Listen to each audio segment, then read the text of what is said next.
Puppies इनको बोल दो लाइक शेयर और सब्सक्राइब कर दें, तीनों काम फ्री में होते हैं, बोल दो प्लीज़ कर दें।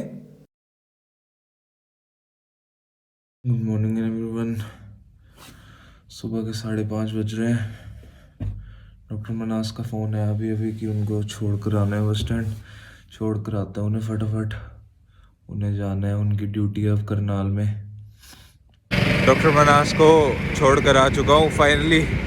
बिल्कुल काला हो रहा है एकदम, यहाँ पे बहुत ठंड हो रही है, पूरा काँप काँप के मर जाऊंगा मैं तो। बहुत ठंड है भाई, बहुत ठंड है। और दोस्तों कैसे हो आप सब? भाई आज सुबह सुबह तो बिल्कुल मेरी फट गई जिसे कहते हैं ना। मैं सुबह सुबह 6:50 के आसपास पे मतलब मेरे एकदम से कान खड़े हो गए। मैंने क्या सुना, एकदम से कोई जैसे सपेरे की बीन बजा रहा है।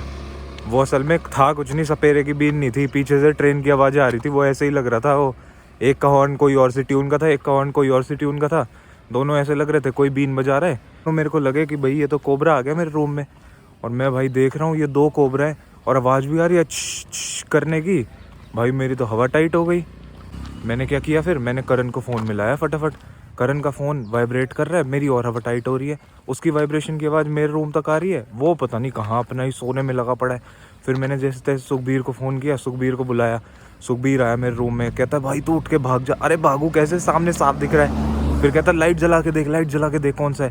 भैया उसको कैसे पता कौन सा है? ठीक है, फिर मैंने लाइट जलाई। लाइट जलाने के बाद क्या पता पड़ा कि वो भाई क्रॉक्स और कपड़े थे। फिर सुखबीर आया मेरे रूम में, कहता है कि भाई आजा ढूंढते हैं। हमने कई देर ढूंढा बेड के अंदर, लेकिन सांप नहीं मिले भाई। शुक्र है, वरना सुबह तो फट गई थी बिल्कुल भाई, उठा भी नहीं गया सांप के डर में। मेरे को लग रहा कंबल वंबल के अंदर मेरे पैर वैर पे काट वाट भी लिया होगा, कोई भरोसा नहीं है। लेकिन शुक्र है वो सांप नहीं थे। क्लिनिक्स आ चुके हैं, गायनी में ड्यूटी चल रही है आज से मेरी। आज गायनी के केसेस दिखाता हूँ क्या क्या आते हैं। कुछ अच्छे केस मिले तो डिस्क्राइब भी कर दूंगा।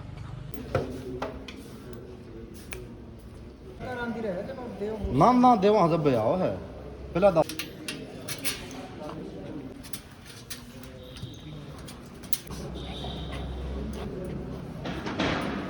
भाई आपको शिट्जू दिखाया था ना एंड में, वो शिट्जू खाली देखने के लिए प्यारा प्यारा लगता है बस, वरना ये शिट्जू इतने खतरनाक होते हैं ना। इनके ड्रिप लगाने लगा, ड्रिप लगाते लगाते 2 बार तो उसने ड्रिप निकाल दी। उसको प्यार से समझा रहा हूँ भाई तेरे ड्रिप लगा रहा हूँ, रुक जा मान जा, समझ तो रहा नहीं है। उसके बाद उसके ड्रिप लगाने लग गया, 1 बार निकाल दी। ओनर ऐसे समझ रहा है कि भाई इस बंदे को तो आता ही नहीं। अरे आता है भाई, तेरे डॉग को तेरे को कंट्रोल करना नहीं आता, कैसे समझाऊँ। फिर भाई उसके दोबारा ड्रिप लगाई। उसके दोबारा ड्रिप लगाने के बाद क्या किया उसने, फिर निकाल दिया। अब मैं क्या करूँ इसमें, वो बार बार ओनर उससे पैर तो पकड़ा नहीं जा रहा और वो बार बार ड्रिप निकाले जा रहा है। फिर भाई जैसे तैसे करके उसको इलेक्ट्रॉल रिकमेंड किया, और इलेक्ट्रॉल रिकमेंड करने के बाद 4 इंजेक्शन थे, 4 इंजेक्शन लगाए उसके।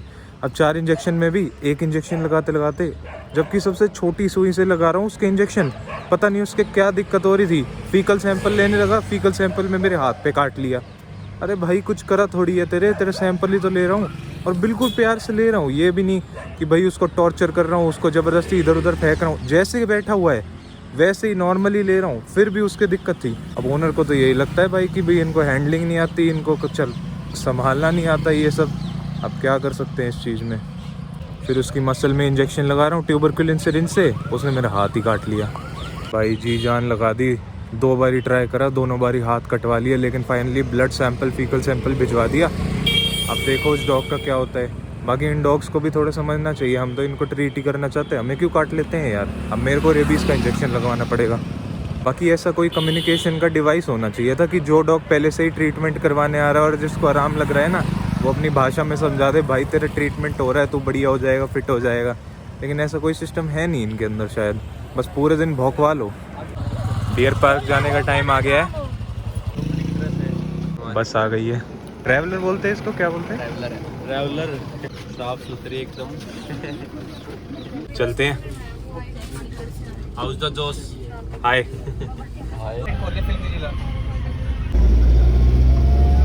पार्क आ गए, डियर पार्क आ गए। डियर पार्क कम बंदर पार्क ज़्यादा लग रहे हैं। गए डियर पार्क, हाँ पीछे के गेट से एंटर किया है। भाई डियर पार्क के नाम पे तितली पार्क दिखा रहे हैं हमें। जवानों सावधानी से, बहुत बंदर है।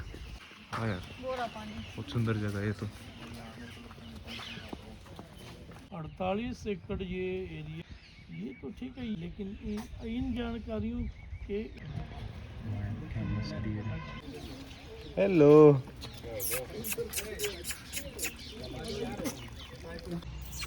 कोई बाहर से आ गया तो फिर उसको भगा के आएगा वो 1 किलो। ओए साथ चलना है क्या? हेलो। अगर आप बंद करो आप ए उसको बोलो हेलो। लेके जाए उसको बोलो यार। कोठारी के प्यार, कोठारी के प्यार।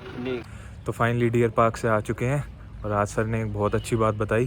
सर ने हमें बताया कि एक्चुअल में हम ये जो जितने भी वाइल्ड लाइफ एनिमल्स हैं, जितनी भी स्पीशीज़ हैं, उन सबको हम ये biodiversity parks, national parks, zoo, इन सब में बंद करके तो रख देते हैं, मगर एक्चुअल दिक्कत पता है क्या है? हम जो ह्यूमन स्पीशीज़ है ना, वो बहुत ज़्यादा सेल्फिश हो चुकी है। उस चक्कर में क्या होता है कि हम अपने फ़ायदे के लिए इनकी ज़मीन तो ऑक्यूपाई करते रहते हैं। इनकी ज़मीन ऑक्यूपाई करने के बाद हम खुद को ऐसे प्रिटेंड करवाते हैं कि भाई हम सेल्फिश नहीं है। इनके लिए बायोडाइवर्सिटी पार्क्स खोल के, वाइल्ड लाइफ पार्क्स खोल के, ज़ू खोल के उधर इनको रख देते हैं, इनको 2 रोटी दे देते हैं। अरे भाई ये खुद भी खा सकते हैं, लेकिन हमें ये चीज़ खुद सोचनी चाहिए कि हम इनका पूरा हैबिटेट खींचते जा रहे हैं। आज के टाइम में अगर कोई डॉक्टर बनता है, कोई वेटरनेरियन बनता है, कोई MBBS का डॉक्टर बनता है, कभी भी वो इस चीज़ के लिए नहीं बनता कि भाई हम आगे जाके ह्यूमंस की मदद करेंगे, आगे जाके एनिमल्स की मदद करेंगे। हमेशा सब लोग इसी चीज़ के लिए इन प्रोफेशंस में घुसते हैं कि भाई आगे जाके पैसे कमाएं या कुछ करें। और मैं आप सबको एक रिक्वेस्ट करूँगा कि आप सब एक चीज़ सोचें और ख़ुद को ये चीज़ समझाएं कि भाई हाँ, हमें वर्ल्ड का आगे कुछ बेनिफिट करना है, बजाय कि उससे कुछ लेने के, क्योंकि हम अब तक लेते ही आए हैं और कुछ नहीं करा। भाई जल्दी खाना खाने चलते हैं, आज छोले भटूरे बने हैं इसमें। एग्ज़ाम सर पर है तो कॉफ़ी बना लेते हैं यार। बिल्कुल नींद आती रहती है पूरे दिन, तो कॉफ़ी पीने से सही रहता है, कंसंट्रेशन बन जाता है, दिमाग एक डायरेक्शन में काम करता है। बहुत ज़रूरी है फ़िलहाल तो मेरे लिए कॉफ़ी बना दो, कॉफ़ी पिला दो। कि आखिर दहिया यहाँ क्यों खड़ा है? मैं बताता हूँ क्यों खड़ा है। क्योंकि तो छोले समोसे आने वाला है ना। राइट को डिसरप्ट करते हैं, हम मेंटली डिप्रेस्ड, साइकोलॉजिकली सप्रेस करते हैं। बस भाई तेरी सारी वीडियो में यही ड्रेस आ रही है। बेचारे जूनियर को टॉर्चर कर रहे हैं फाइल बनाने के लिए। अपनी वर्थ का नहीं पता। अरे रैगिंग ले रहे हो क्या उसकी? मिल्की बार चाहिए इसको। अरे यार मिल्की बार में क्यों मान रहा है? इस जूनियर से भाई बनवा रहा है।